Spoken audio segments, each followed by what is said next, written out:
dear students, to yet another lecture on the history of English language and literature.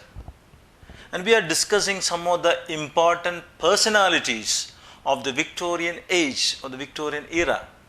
We have already discussed about Charles Darwin, we have discussed about Karl Marx, and today we shall discuss about another important personality called J.S. Mill, John Stuart Mill. And John Stuart Mill lived from 1806 to 1873. He too lived in the 19th century. Now, who was J.S. Mill? He was a British philosopher, political economist, and a civil servant. He was born in London and he would die in 1873 in Avignon in France.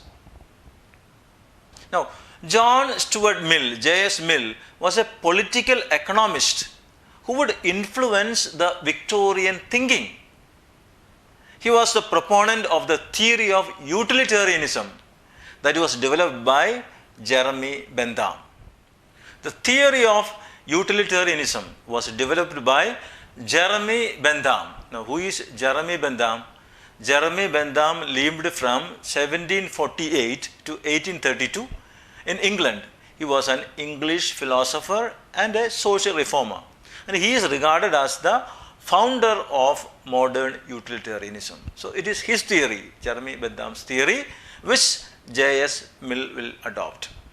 Now, you will naturally ask, what is this utilitarianism? This theory would influence the thinking of the Victorian era. That is why we are learning this particular theory and J.S. Mill. Now, utilitarianism is a theory of morality. It is a theory of ethics. So, what is ethics? Ethics deals with what is right and what is wrong in human conduct. It is a branch of moral philosophy which will tell us what is right, what is wrong in human conduct, what can be done and what cannot be done by human beings. So, it's a theory of ethics. Now, utilitarianism is a consequentialist theory. Consequentialist theory. Now, what is a consequentialist theory? It is a theory in which the action is judged according to the outcome or the consequence. The action is judged based on the consequence of the action. An action is a good action if the consequence is good, if the outcome is good. An action is a bad action if the consequence or the outcome is bad. And now let us take the example of studying, the action of studying, the act of studying. In the act of studying or action of studying by the students, is it a good action or a bad action? We can judge the action based on the outcome. The outcome of studying is that the intellectual formation of the students will take place. The action of studying will help the students to clear the qualifying examinations. So, the action of studying will help the students to build a career.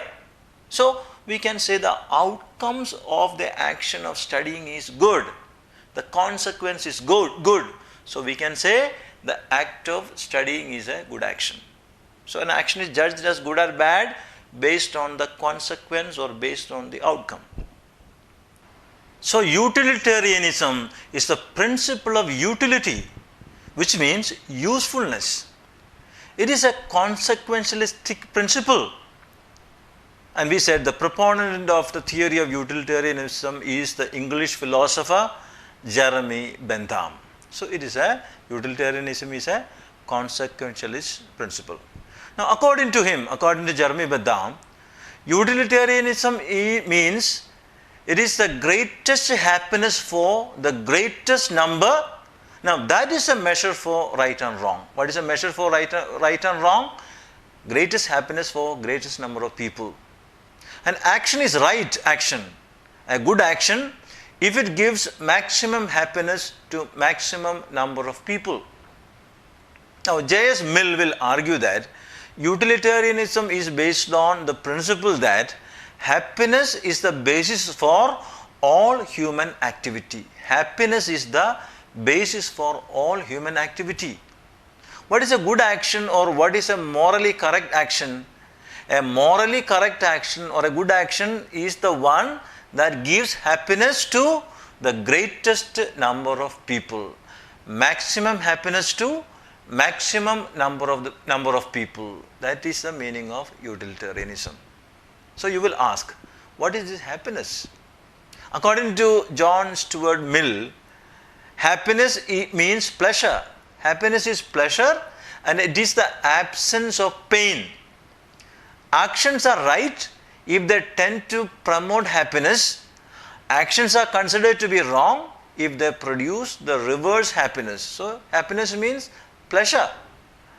Mill will argue that happiness is the sole basis of morality and that people never desire anything but happiness. The basis of morality is happiness, people will desire only happiness. He supports this claim by showing that all the other objects of people's desires are either means to happiness or included in the definition of happiness. So, all human actions are oriented towards happiness. Now, this is the basics of utilitarianism. The three basic principles of utilitarianism are as follows. The first one is that happiness or pleasure is the only thing that has intrinsic value. Only pleasure, happiness has got intrinsic value. The second principle is that actions are right if they promote happiness and actions are wrong if they promote unhappiness. Everyone's happiness counts equally. That is the third principle. So, what is the impact of this theory of utilitarianism in the Victorian age? This is a theory that made a lot of impact in the Victorian era.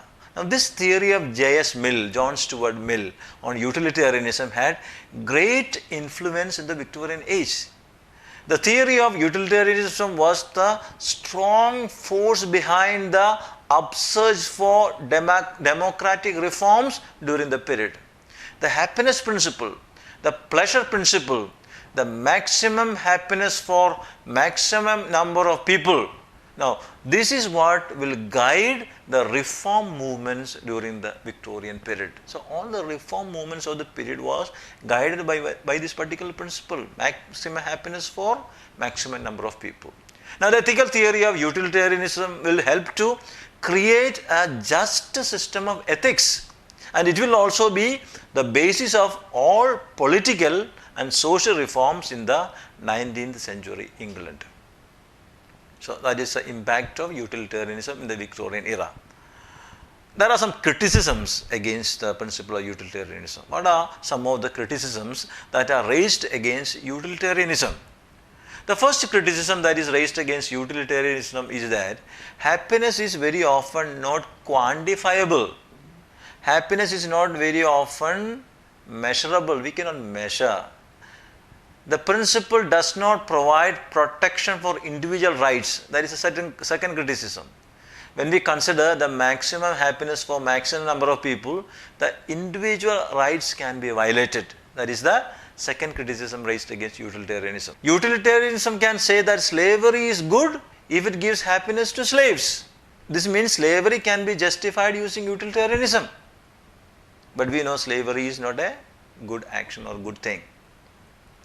So, my dear students, we have had a short discussion of utilitarianism. We said it was proposed by Jeremy Bentham and taken forward by J.S. Mill. The philosophy of J.S. Mill will influence Victorian thinking.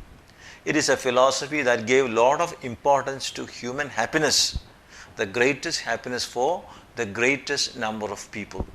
The desire for happiness would enter the thinking and acting of the people of the times, people of the Victorian period. Many of the Reformation calls were based on this theory of utilitarianism and the desire for happiness. So, with this, my dear students, we are coming to this short lecture on John Stuart Mill and the theory of utilitarianism. We have discussed who is John Stuart Mill. We have discussed who is Jeremy Bentham. We have discussed what the basics of utilitarianism, the principles of utilitarianism, the pleasure principle, maximum happiness for maximum number of people, and we also discussed some of the criticisms that are raised against the principle of utilitarianism. For the assignment, please write a short paragraph on John Stuart Mill and the principle of utilitarianism. Have a nice day. Thank you for watching.